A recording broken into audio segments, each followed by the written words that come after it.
Fala galera, fiz mais um vídeo para vocês sobre a estatística descritiva. Eu tinha falado no outro vídeo que eu ia falar sobre a amostragem, mas aí eu lembrei que ainda tinha algumas coisas para se falar dentro da estatística descritiva. Então eu acrescentei para vocês aqui uma aula sobre quantis, boxplot e simetria. Então vamos lá. A gente já estudou dentro da inferência estatística medida de dispersão, medidas de posição, gráficos, tabelas, e agora dentro da medida de dispersão a gente tem os quantis, e os boxplots e a simetria. Nós vamos falar como que isso se relaciona. Então vamos falar sobre os quantis, né? Quando a gente tem um conjunto de dados, a gente quer tirar informações desse conjunto. Como a gente já viu, a gente pode calcular a média e o desvio padrão. Mas nem sempre essas duas informações são suficientes para nos dizer se os dados são afetados por valores extremos, né? Então essas informações, a média, mediana, desvio padrão e etc., que são só um exemplo, pode ser as medidas de dispersão e posição, eles não vão nos dizer quando tem valores extremos, eles podem dar informações falsas. Então, e além disso, a gente não tem uma ideia de simetria dos dados, como eles se comportam ao longo do eixo. Então, a gente tem que levar em consideração outras medidas, como os quantis, ou posso chamar de quartil, e ele é utilizado para verificar essas informações ao longo do eixo X, como os dados se comportam. E a gente representa os quantis por Q de P. E o P, onde o P é a minha proporção, e eu posso, quando eu tenho essa informação, eu posso dizer quantil de ordem P. Nós vamos ver agora como é que se faz isso, né? Então, aí o P é uma proporção, então ele varia entre 0 e 1. Então, nós vamos ver aqui agora como se comportam e como que a gente calcula os quantis. Se a gente fala que Q é uma função da proporção, então, se a gente tivesse um conjunto de dados qualquer aí que seja, a gente teria que colocar os dados em ordem crescente. Eu poderia querer calcular, por exemplo, o quartil de 0,25. O 0,25 sendo uma proporção aí, né? Então, o Q de 0,25 é o quartil 1. A gente denomina como quartil 1, que são 25%, é o 25º percentil, a gente poderia chamar. Isso significa que o Q de 0,25 é o valor que deixa 25% das informações, das observações, à sua esquerda. Se você colocar os dados em ordem crescente, é assim que a gente fala. O segundo quartil, que é o Q2, a gente chama de Q de 0,50. Por quê? É o quinto decil, a gente pode chamar, é o 50º percentil. E é o valor que deixa 50% das observações à esquerda e, consequentemente, à direita. E o Q de 0,75 é o Q3, que é o terceiro quartil. Então, 75% das observações à esquerda dos dados, em ordem crescente. É assim que a gente analisa. Esses três, o Q1, Q2 e Q3, são os mais utilizados. Mas você pode calcular qualquer outro tipo de percentil, por exemplo, Q de 30, 0,30, e depende do que você quer analisar. Mas esses são os mais utilizados para verificar a simetria.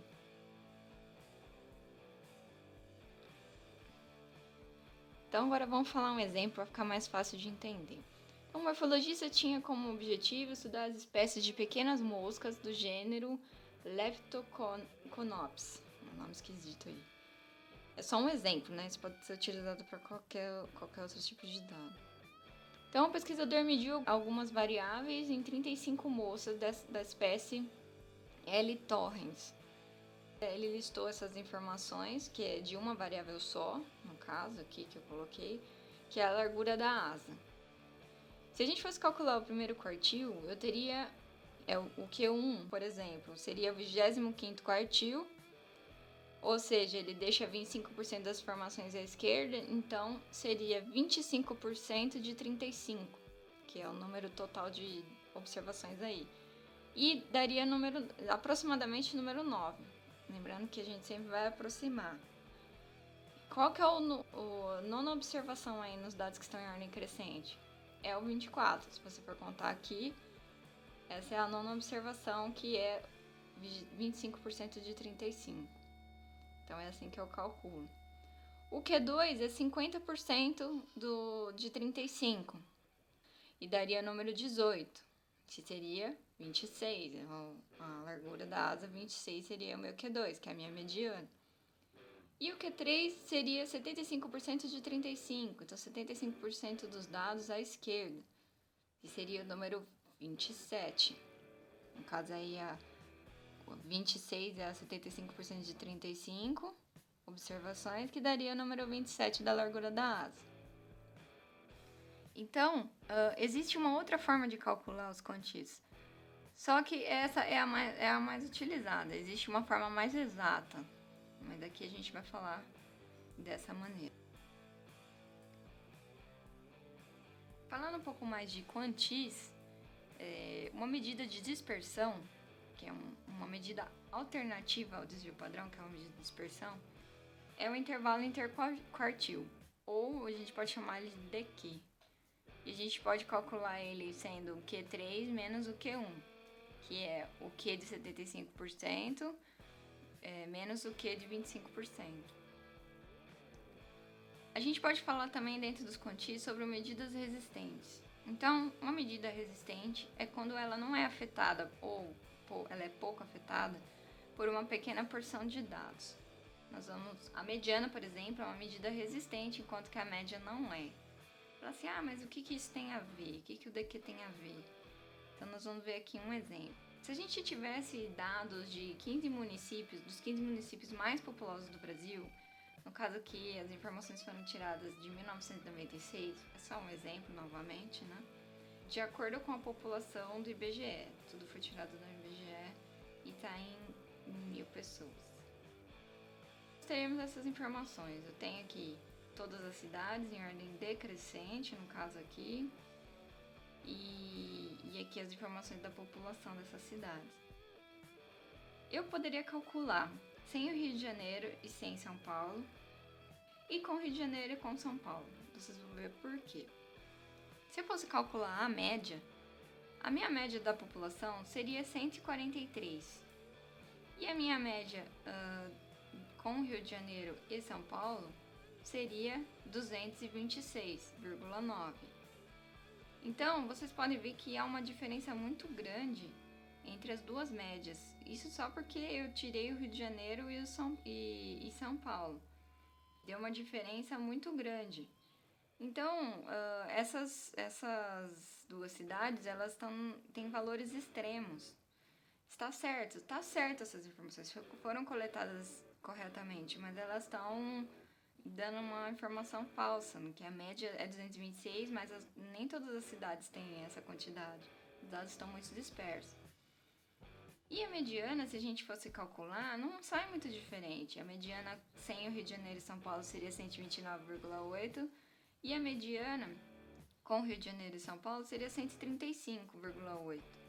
São informações muito parecidas em relação à média. Então, por isso que a mediana é uma medida mais resistente quando eu tenho valores extremos. Ela é mais utilizada. E na hora de você analisar os dados, você tem que verificar tudo isso, né? Essa é a estatística descritiva, você tirar todas as informações dos dados. E o desvio padrão, a mesma coisa. Se eu fosse calcular o desvio padrão sem o Rio de Janeiro, daria 46. E com o Rio de Janeiro e São Paulo, daria 232. É muito diferença. Por isso que a gente tem que verificar todas as informações antes de passar os dados para alguém. Falando agora sobre simetria e assimetria, como que eu vou relacionar isso? Se eu tivesse os valores de x1, que é a primeira observação em ordem crescente, Q1, Q2 e Q3, que são os quartis 1, 2 e 3, e o xn, que é a última observação, a gente poderia utilizar essas informações para ter uma boa ideia da distribuição dos dados. Por exemplo, se eu tivesse uma distribuição assimétrica, a minha média seria igual ou aproximadamente igual à mediana, que seria igual ou aproximadamente igual à moda. Então, eu teria mais ou menos alguma coisa desse tipo. eu teria aqui as informações distribuídas ao longo do eixo. Depois eu vou explicar como que eu poderia desenhar essa curva. E eu teria x1, que é a primeira observação, xn, que é a última, e os quartis.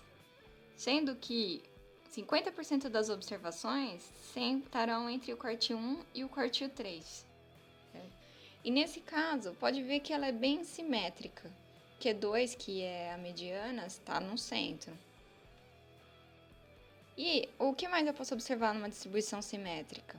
Quando a diferença entre o Q1 e o X1 e a primeira observação, ela é a mesma ou aproximadamente a mesma que a distância entre Q3 e a última observação. Para observar se ela é simétrica ou não, eu posso verificar essas informações. Além disso, eu posso verificar que as distâncias entre o primeiro quartil e a mediana, que é o Q2, e o terceiro quartil e a mediana também são iguais ou aproximadamente iguais. Lembrando que aqui é uma análise subjetiva, né? Quando eu falo aproximadamente igual. Existem cálculos que podem ser feitos que são mais exatos. Outra coisa que também pode ser verificada são as distâncias entre a primeira observação e a mediana e a última observação e a mediana. Se eles forem iguais, aproximadamente iguais, significa que a distribuição é simétrica. Se eu não estivesse falando de simétrica e estivesse falando de assimétrica, então eu não teria mais essa igualdade entre as medidas de posição. E se eu tivesse uma distribuição assimétrica e positiva, eu teria que a minha moda ela é menor que a mediana, que é menor que a média. Ou seja, eu teria alguma coisa parecida com isso. Então pode ver que os dados se concentram do lado esquerdo das informações, tá? É uma assimetria positiva. Pode ver que a minha moda vai ser menor que a mediana e que a minha média. E aqui pode verificar que já não são mais iguais aquelas distâncias que a gente tinha verificado. Entre Q1 e Q2, entre Q2 e Q3, então significa que já não tem simetria dos dados. Mas se eu também estivesse falando de uma simetria negativa, que seria esse caso, eu teria que a média é menor que a mediana, que é menor que a moda. Eu teria alguma coisa desse tipo. Então, os dados estão concentrados do lado direito.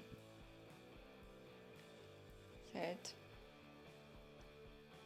Falando agora um pouco de simetria e assimetria ainda, mas falando um exemplo, né, para facilitar o entendimento. Como que eu vou verificar se aqueles dados estão distribuídos com aquela curva, né? Eu posso fazer um histograma, como esse aqui, que a gente já aprendeu nos outros vídeos, quem quiser pode acessar por aí. E eu fazendo o histograma, eu tenho uma ideia da distribuição dos dados ao longo do eixo, no caso aqui, ainda naquele exemplo do morfologista, é a largura da asa. Eu posso, aqui foi feito à mão mesmo, né? Eu posso verificar mais ou menos como estão distribuídos os meus dados, para ver se eu tenho uma simetria mais para a esquerda ou mais para a direita. No caso aqui parece ser central, então se eu verificar a distância entre Q1 e Q2, elas são aproximadamente iguais. Entre Q3 e Xn, né, não são exatamente iguais, mas são aproximadamente. Então eu posso dizer que aparentemente possui uma simetria, visualmente. E agora, como que eu vou englobar o boxplot em todas essas informações? O boxplot ele é um gráfico que demonstra a distribuição dos dados para verificação de simetria. Então, além de tudo que a gente falou agora, eu posso fazer o boxplot. Ele pode também ser chamado de desenho esquemático, que foi denominado por McGill, Tuckey e o Larsen em 1978, ou pode ser chamado de caixa de bigodes, que foi denominado por Murter em 1993. Mas enfim, ele pode ser usado para comparar também diferentes conjuntos de dados, para verificar a simetria desses dados. E agora a gente vai ver como é que eu posso caracterizar esse boxplot. Então, o boxplot é essa caixa aqui. É uma caixinha com dois lados, com uma linha para cima e para baixo. Esse aqui eu coloquei ele na vertical, eu posso utilizar ele na horizontal também. Aqui é um exemplo de um boxplot simétrico. Então, você pode ver que aqui fiz um histograma aqui, que estão os meus dados. E o Q1 seria a parte inferior do meu meu box plot. E o Q3 seria a parte superior do meu box plot. E a linha que vai dentro da caixa é o Q2. Se fosse assimétrica, essa caixa seria deslocada para cima ou para baixo. Então teria uma outra ocasião. Além da mediana também, poderia ser mediana mais para cima, mais para baixo. E como que eu posso construir esse box plot? Eu posso construir considerando um DQ que a gente viu lá, que é Q3 menos Q1, que no caso aqui, nesse caso aqui, que é o centro da minha caixa, coincidiu com a mediana, mas a mediana poderia ser mais para cima ou para baixo. O DQ não, o DQ sempre vai ser central. Para construir a linha superior e inferior, eu posso fazer 3 sobre 2 vezes DQ. Vezes essas informações para ver qual que é o valor, até onde eu vou riscar a linha superior e a inferior.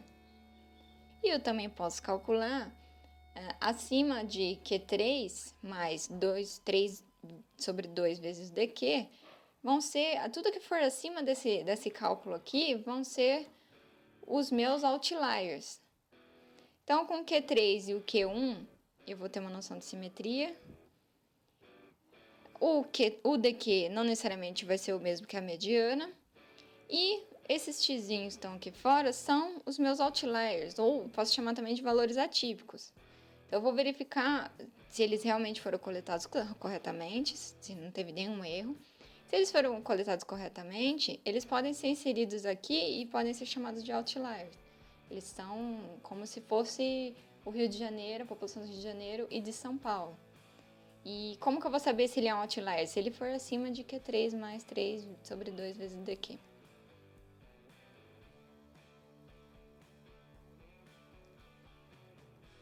Falando então ainda do box plot, vou entrar na largura da asa novamente e fiz um box plot daqueles dados que eu tinha.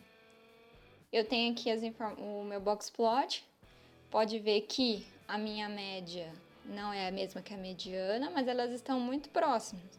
O meu DQ estaria aproximadamente aqui no meio, e o meu DQ não é o mesmo que a mediana e nem que a média, então eu posso dizer que esses dados são aproximadamente simétricos, né? Eu tenho uma caixa aproximadamente central, assim como a gente viu lá no histograma. Lembrando que é uma análise subjetiva. Eu tenho outros testes que eu poderia fazer para confirmar de maneira exata.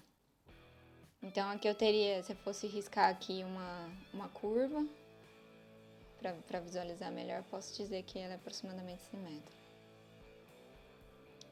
E por hoje é só. Se você gostou do vídeo, clique em gostei, no joinha. Se inscreva no canal para mais vídeos. Espero que tenha gostado. E na próxima aula agora eu vou falar sobre a amostragem. Valeu, até mais.